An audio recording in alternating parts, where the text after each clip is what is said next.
Hi. Hi.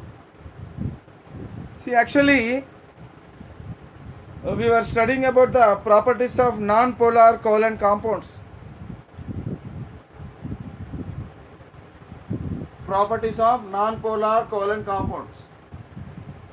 Already we have discussed about the physical state of non-polar covalent compounds. Non-polar covalent compounds, they are generally solids.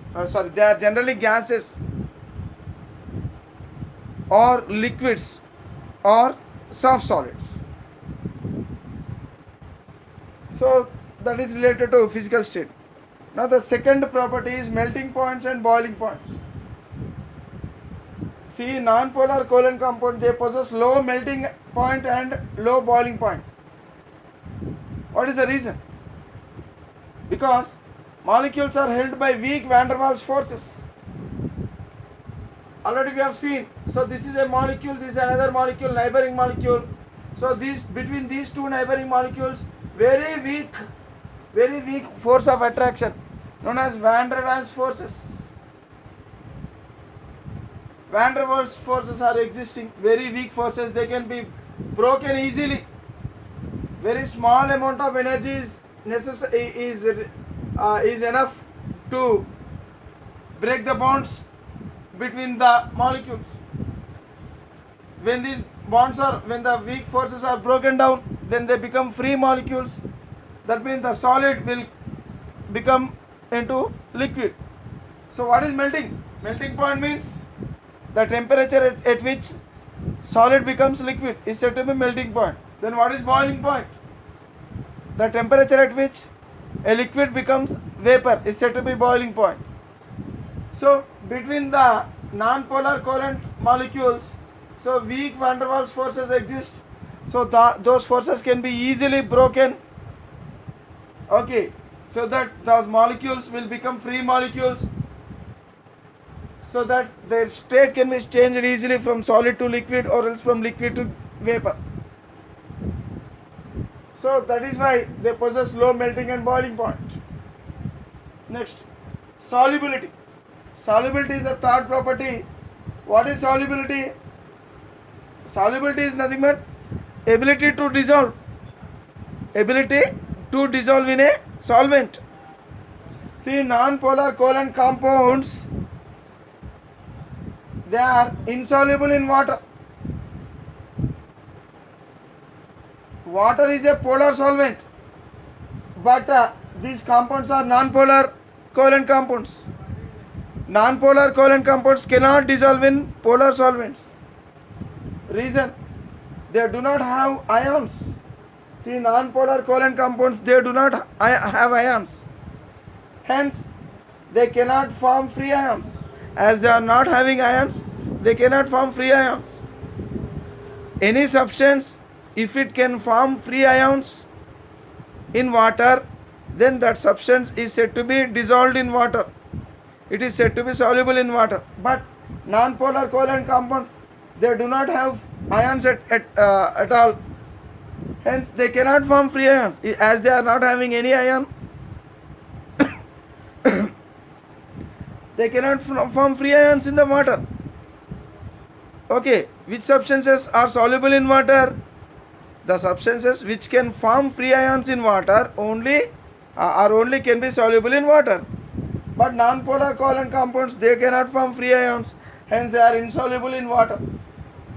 But they are soluble in non-polar solvents like benzene, carbon tetrachloride, kerosene, petrol, etc. etc. Non-polar solvents. As these substances are non-polar covalent compounds, they are soluble in non-polar solvents only. Because always we have to remember that like dissolves like. Like dissolves like means non-polar substances are soluble in non-polar solvents only, and polar substances are soluble in polar solvents only, like this. So as these are non-polar compounds, they are soluble in non-polar solvents only.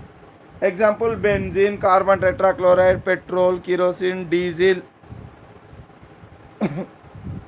etc. Right.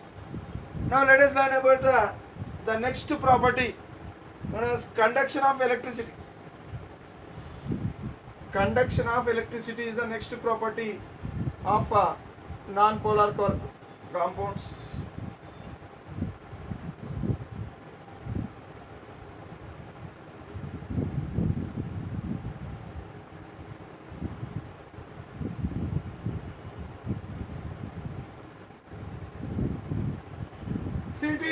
See if you, if any substance to conduct electricity, the substance should possess at least either free electrons,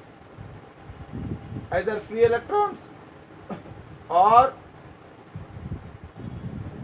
free ions should be present.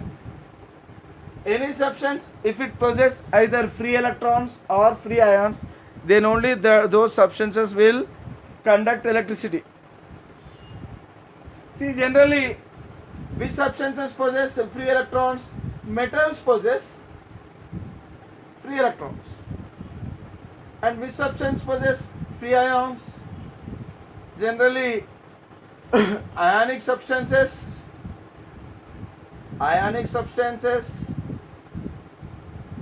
or polar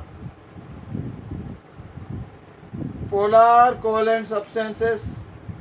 Okay, see, they can form these substances. They can form free ions in liquid form, in liquid state. They can form free ions. Which substances? Ionic substances or polar covalent substances. But here, non-polar covalent substances we are discussing. So, non-polar covalent substances, they do not possess free ions. Non-polar covalent substances do not possess free ions, do not contain free ions, free electrons or free ions. Therefore, do not conduct electricity.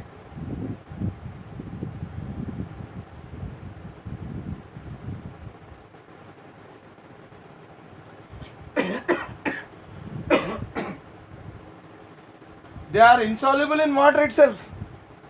See, generally, these if you talk about metals or ionic substances or polar covalent substances, they conduct electricity. Because metals possess free electrons, whereas ionic substances or polar covalent substances, they possess free ions in liquid state. Liquid state means, so these substances, when do they become liquids? Either when they are melted, that is called as molten state. Okay, either when they are melted, or else when they are dissolved in water, that means aqueous solutions.